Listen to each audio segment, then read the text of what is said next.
Orang-orang yang rajin bangun malam itu orang-orang yang mendapatkan pujian langsung dari Allah Subhanahu wa taala. Jadi kalau Anda ingin melihat orang yang dipuji Allah, itu lihat orang yang sering bangun malam, tahajud. Bapak Ibu kurang apa lagi ya? Kalau ada orang dipuji misalnya saat di dunia, presiden memuji seseorang, artinya presiden menyukai dia. Artinya presiden menjamin kemudahan baginya. Kalau ada orang yang dipuji Allah, artinya Allah mencintai dia dan menjamin kemudahan dalam kehidupannya. Maka dekati orang-orang seperti ini. Dan dengan itu, saya ajak, coba cek pasangan hidup Anda. Jangan-jangan selama ini, Anda berdua belum mendapati sesuatu yang terbaik. Kalau ibu ingin suaminya dipuji oleh Allah Subhanahu wa taala, maka bangunkan malamnya supaya dia sholat. Kalau Anda, istri Anda ingin dipuji oleh Allah Subhanahu wa taala, bangunkan malamnya supaya dia sholat. Saking tingginya mendapatkan pujian Allah, sampai kata Nabi SAW, ayo bangunkan istrimu sekalipun kau ciprakan air di wajahnya. Salat tahajud, seperti kami sampaikan di pertemuan lalu, adalah salat yang sangat penting. Ingat, kalau di pertemuan lalu kami sampaikan 4 keutamaan tahajud, hari ini saya tambahkan 2 dan 3 yang lain langsung dari Al-Quran. Ya, kemarin saya sampaikan 4 hal. 1, masih ingat Quran surah ke-17 ayat 79 sampai dengan 81 itu, orang yang rajin tahajud akan mendapatkan 4 keutamaan yang tidak didapatkan oleh orang-orang yang tidak tahajud, sekalipun sholat fardunya begitu khusyuk. Ya, antum sholat fardu khusyuk bagus, tapi nggak tahajud, nggak dapat 4 keutamaan itu. Ini sudah saya bahas panjang lebar di pertemuan lalu, saya hanya sebutkan cepat saja. 1, Allah akan mengangkat karir, pekerjaan atau aktivitasnya di tempat yang terbaik. Ya deh, jadi kalau antum misalnya pengusaha atau orang karir di kantor dan sebagainya, itu akan cenderung kemudian ditolong oleh Allah, diangkat ke tempat yang terbaik. Terbaik itu tidak harus puncak yang paling tinggi, direktur tidak misalnya, tapi tempat yang bisa membuat nyaman hidup Anda, sholat bisa nyaman, bergaul juga nyaman, dan tenang kehidupannya. Mungkin level Anda nggak sampai puncak ya direktur utama, mungkin direktur 1, 2 gitu ya. Tapi Anda dijauhkan dari hal-hal yang maksiat, dijauhkan. Sholatnya enak, punya ruangan nyaman dan sebagainya. 2, Allah akan bimbing setiap ahli tahajud.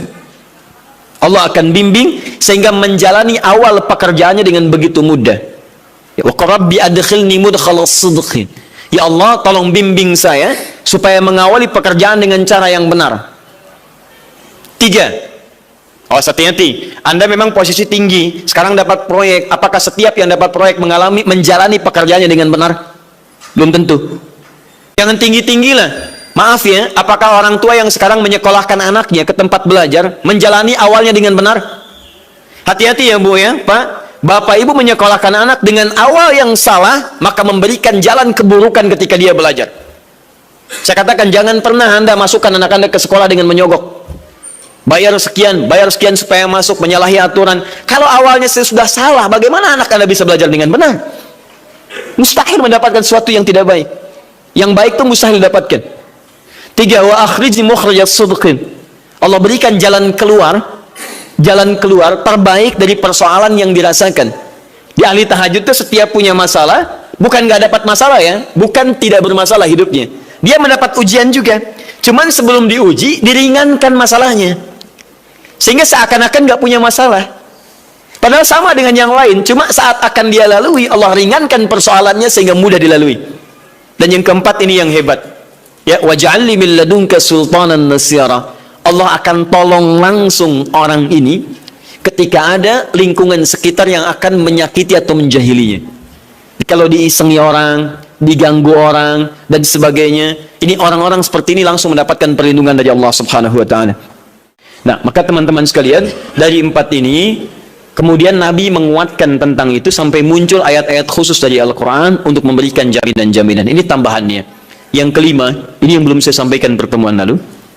Kelima, sholat tahajud itu adalah kebiasaan ahli surga saat di dunia.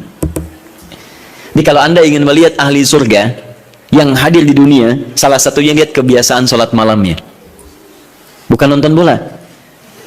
dan tidak dikalahkan oleh bola. Dia nggak peduli mau Kroasia menang 2-1 lawan Inggris, dia nggak peduli. Ya, mau Prancis menang 1-0 lawan Belgia, dia nggak peduli. Pokoknya terserah, yang penting juaranya Prancis misalnya gitu kan. Tidak, dia nggak peduli mau siapapun, nggak ada masalah, dan tidak dikalahkan. Jadi kalau Anda ingin melihat kebiasaan ahli surga saat di dunia, lihat kebiasaan malamnya. Kalau dia bangun dan mengalahkan semua kebiasaan malam ahli dunia, maka itulah ahli surga. Salah satu kebiasaannya. Ya, kalau nanti turunan dari tahajud yang muncul, nanti saya terangkan. Yang berhasil tahajud, ciri-cirinya begini. Jadi jangan dilihat setiap yang malam sholat, itu disebut ahli tahajud. Belum tentu, ada ciri-cirinya. Tapi ciri yang pertama, yang melekat kuat, kelihatan nampak, pertama adalah ciri ahli surga, dia memiliki kecenderungan untuk sering bangun malam. Dalilnya Quran surah ke-51 ayat 15 sampai dengan ayat ke-17-nya. Innal muttaqina fi jannatin wa 'uyun, sungguh di antara orang takwa itu nanti akan ada yang mendapatkan hadiah taman surga. Apa keistimewaannya? Akhidhina ma atahum rabbuhum innahum kanu qabla dzalika muhsinin. Sungguh kebiasaan mereka itu saat di surga, keutamaan surga, taman surga ini, mereka akan langsung mendapatkan semua kenikmatannya dari Allah langsung. Kalau surga lain diberikan lewildanun mukhalladun, pelayan surga. Di kalau antum ikhwan oleh bidadari surga, yang akhwat oleh pangeran-pangeran surga. Ganteng cantiknya nggak usah dibayangkan, tak terlukiskan. Ada hurun in, ada seperti mutiara, ada seperti berlian, oh indah sekali. Dan kata Nabi, mala ainan ra'at wala udhunun sami'at wala khatara ala qalbi bashar.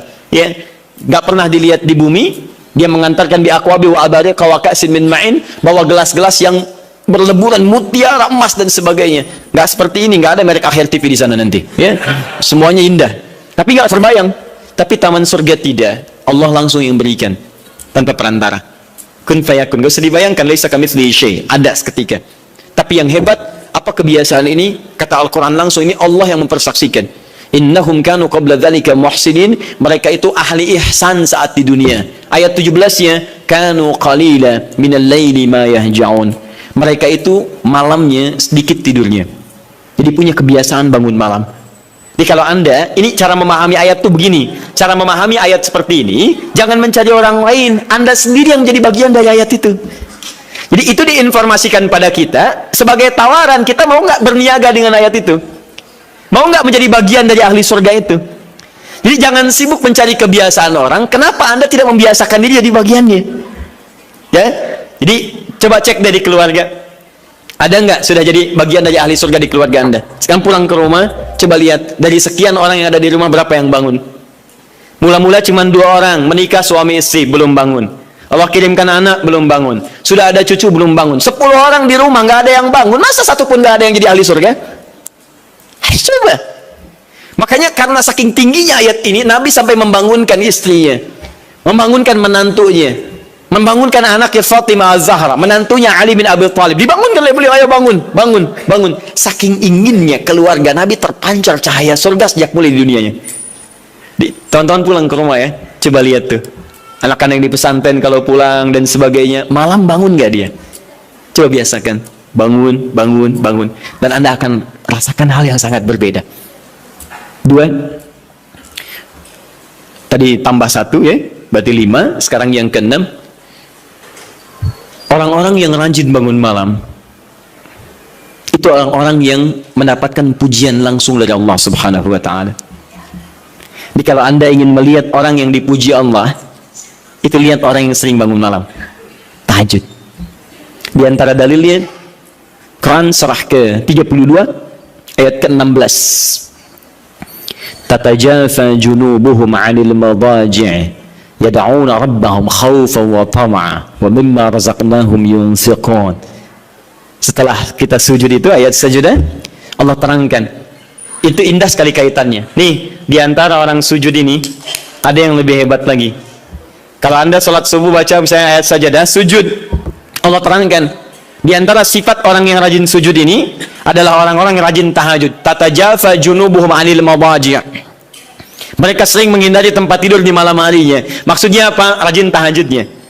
Ada orang-orang yang dipuji oleh Allah Subhanahu wa Ta'ala karena kebiasaan malamnya dia menghindarkan diri dari tempat tidur. Maksudnya bukan nggak tidur, rajin bangun malamnya, rajin bangun malam. Bapak Ibu kurang apa lagi ya? Kalau ada orang dipuji misalnya saat di dunia, presiden memuji seseorang, artinya presiden menyukai dia. Artinya presiden menjamin kemudahan baginya. Kalau ada orang yang dipuji Allah, artinya Allah mencintai dia dan menjamin kemudahan dalam kehidupannya. Maka dekati orang-orang seperti ini. Saya sarankan kalau antum punya teman, ikhwan sekalian, sedang mabit misalnya atau tugas dinas keluar. Tiba-tiba tengah malam di hotel dia bangun sholat, itu teman terbaik Anda. Saya katakan pada Anda, tandai orang ini dan dekati dia saat di kantor. Bangun ukhuwah dengannya, persahabatan dengannya. Maka ketika Anda mendekati orang-orang yang dipuji oleh Allah, maka Anda pun akan kedapatan bagian dari pujiannya. Karena mustahil orang yang dijaga oleh Allah mengajak Anda pada maksiat, itu mustahil. Mustahil.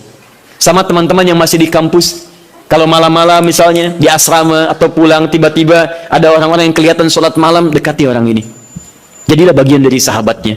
Dan dengan itu, saya ajak, coba cek pasangan hidup Anda.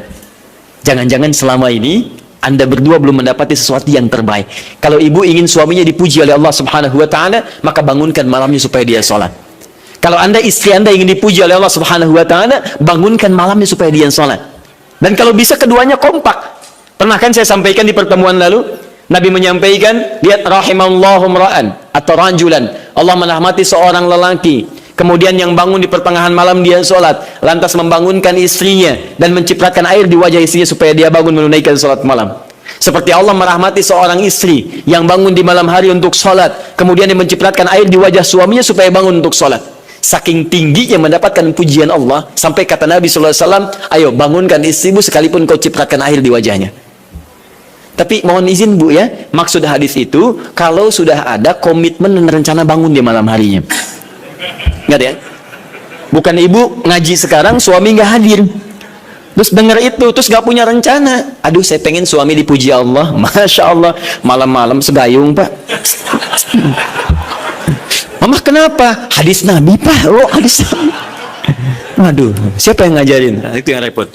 Paham ya? Baik, sudah yang terakhir. Ini menunjuk pada keutamaan tahajud. Kemarin 4, saya tambahkan jadi 3. 1, masih ingat tadi yang pertama apa? Allah Subhanahu wa Ta'ala menjamin ia sebagai ahli surga, kebiasaan yang ada di dunia. Yang kedua, Allah memuji orang ini. Dan yang ketiga, tahajud itu kebiasaan orang soleh yang ditekankan oleh Al-Quran dan hadis Nabi SAW. Kebiasaan orang-orang soleh. Jadi, kalau yang pertama ahli surga, kedua dipuji Allah, yang ketiga langsung dikuatkan orang-orang soleh. Dan orang-orang soleh itu, mohon izin ya, maaf, orang soleh itu tempatnya saat di surga, itu sesurga dengan semua nabi. Semua nabi dan rasul. Ayatnya ada di Quran surah keempat An-Nisa ayat 69. Paling kanan di pertengahan. وَمَنْ يُطِعِ اللَّهَ وَرَسُولَهُ فَأُولَئِكَ مَعَ الَّذِينَ أَنْعَمَ اللَّهُ عَلَيْهِمْ مِنَ النَّبِيِّينَ وَالصِّدِّيقِينَ وَالشُّهَدَاءِ وَالصَّالِحِينَ وَحَسُنَ أُولَئِكَ رَفِيقًا.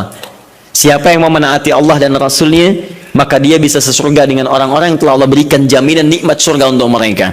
Di antara mereka para nabi, awas, para syuhada, siddiqin, orang-orang jujur, wassalihin, orang-orang saleh. Ini syahidnya di ayat ini bahwa orang-orang saleh akan sesurga bersama semua nabi.